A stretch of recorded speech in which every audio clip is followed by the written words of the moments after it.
Good morning, everyone. Welcome back to another day of our Summer Reading Club programming. And today we have a really awesome and unique craft planned where we're going to be making these adorable tin can owls that can be used for a bunch of different things, including as a pencil case. Nothing quite like a pencil case for the back to school season. Now, what you'll need for today's craft is a tin can. Now, for me, what I did over the weekend was I had some chunky soup. And after eating it, I basically washed out the tin can and of course threw out the top. We don't need the top. And after washing out the tin can, I took off the paper wrapping, made sure it was nice and clean, and then I had the tin can for the craft today. But if you want to use, honestly, any tin can, it works super well, or even a glass jar. I'm just using a tin can today because it's what I had around the house. And you will also need some either felt construction paper or this really neat textured paper here. I'm not quite sure what to call it, but it's nice and soft. And you can use any one of the three. I didn't happen to have felt, so the fabric, and therefore I'm using this. Construction paper works too, but I prefer the nice soft feeling of the textured paper, and felt would feel nice and soft as well, but if you don't have those at home, construction paper, feel free to use it. Now you'll want two different colors of these. First being a color of your choice, whatever up to you, whether it be grape, blue, green, yellow, anything like that, because that will be the color of your Tin Can Owl's wings.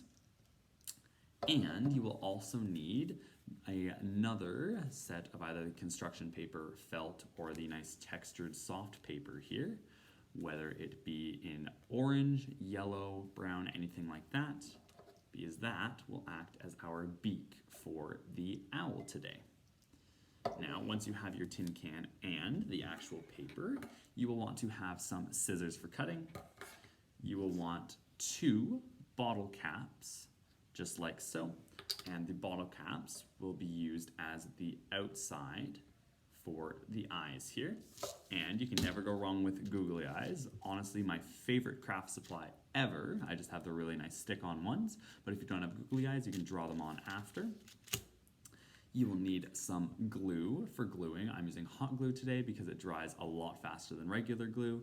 However, if you don't have any hot glue at home, use some white glue. A glue stick works as well, but it doesn't work as well as regular white glue or hot glue on gluing on a tin can here. And you will also want to grab some yarn. Now, this yarn, you can also use string if you have it. However, I'm using the thicker yarn just because it goes on the tin can and can wrap around it a little bit easier, as you see here. And the yarn or string can be in whatever color you either A, have around the house, or B, choose to use. So completely up to you. And if I remember correctly, last but not least, all you need is a pencil and something circular that you can trace. This will be used to create the circle, just like so, in your construction paper, felt, or textured paper. And I have heard in reading on Pinterest and online that you can use a jar of peanut butter, and it works really well for the circular tracing. I'm just using this little container here that's nice and circular, and I use the lid at the top. But to get started with our craft today, first things first, you want to grab your either felt construction paper or textured paper, and what you'll be doing with these is basically tracing out a circle, just one. And as you see here, I traced mine out using the top of the circle here of the container, and once I traced it, I then cut it out, and it looks just like so. And if you feel like you can make a circle without tracing, go for it. All power to you. I know I personally can't. One of the hardest things ever is trying to draw a perfectly circular circle, and I definitely can't do it without something to trace with. But once you have cut out your nice circle, just put that off to the side for now, and we will get back to it in a few minutes. But our next step is to grab our tin can and the end of our yarn, just like so, and what you're going to want to do on the back of your tin can, so wherever you would like to basically hide the end of your yarn or string, you will then be gluing it just to the end there. And what that will allow it to do is it will keep it on the tin can as you go around it and wrap.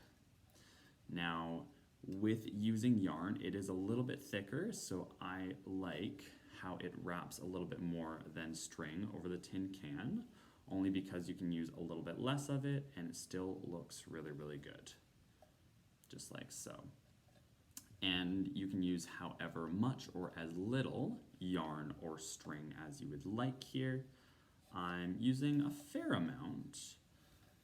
I would say probably about 5-ish feet worth of yarn as I'm going around here. But as I said, you can use as much or as little as you would like. The detailing and little specifics like that are whatever you would like to do and up to you. Just like so. And let's say I'm happy with how it's wrapped just like this. I will then wrap it all the way to where my other end is on the back here.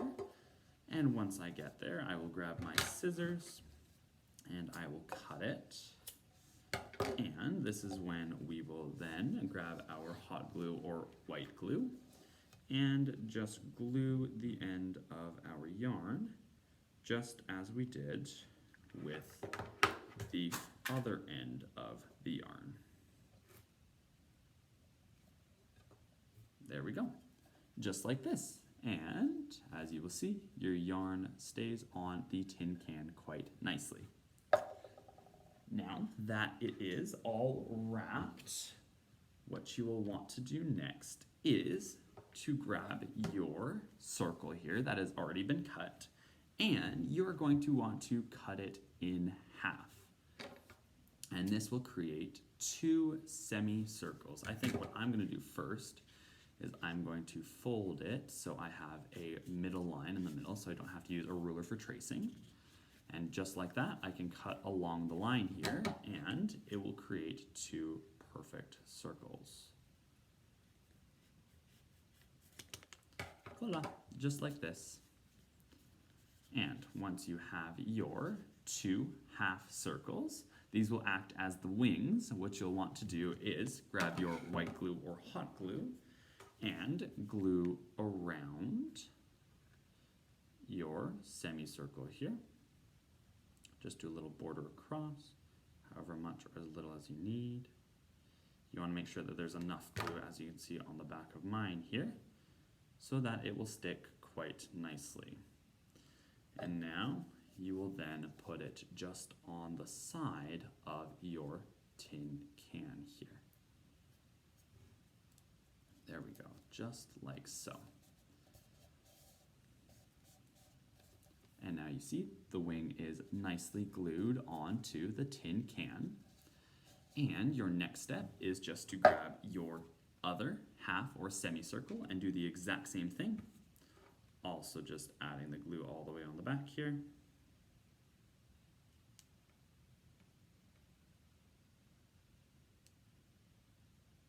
There we go.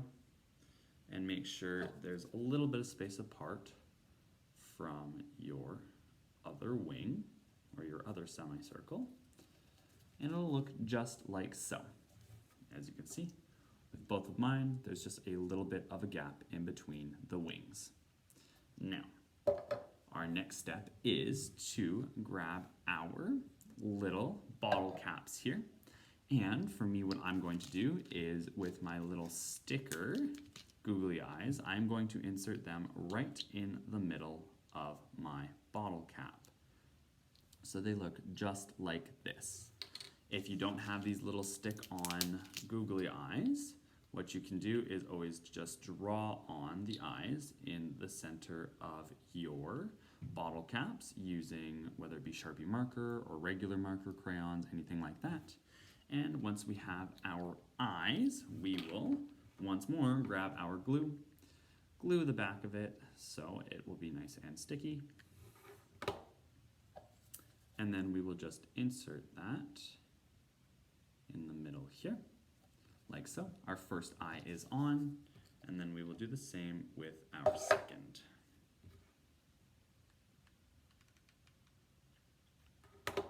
There we go. Just like this. As you see, Our owl is really starting to come together. Now, the next step and what you want to do is with your other color of construction paper, felt or this nice soft textured paper, you will want to basically cut off a beak. Now, it can be any triangle. I'm just going to cut right about here, and I'm going to cut right about here and here, so it's a little bit thinner of a beak. Again, be very careful not to cut your fingers with this. If you are cutting very precisely,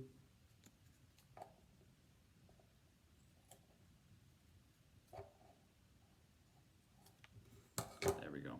And this will be our beak for today. And we'll just glue it right in the center.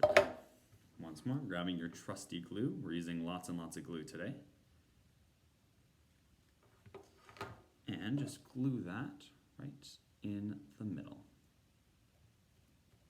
Just like that. Now you actually have your owl design ready to go. Now, the next part is just for detailing, completely up to you if you would or would not like to do so. But as you can see in my example here, I just have a little bit of detailing on the wings. I used glitter glue because you can never go wrong with some glitter. But you could also color them in, do any sort of painting on the wings. That part is up to you. And I find I really like to almost match the color at least of the yarn on the wings. And as I don't have any orange, I'll just use some red here. Also just the glitter glue. And you can do whatever designs you so wish. I really like to do the waves just because I think they look really neat when they're finished.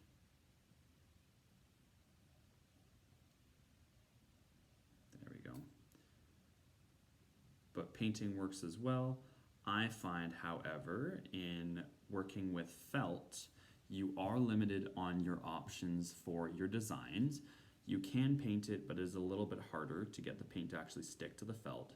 So glitter glue would definitely be a good option to use if you are concerned about working with felt, but the textured paper here and construction paper, you can really do anything with them. But I'm just going to do the exact same waves on the other side, just so it looks nice and even. I'm running out of glitter glue here. It means I'm using too much. There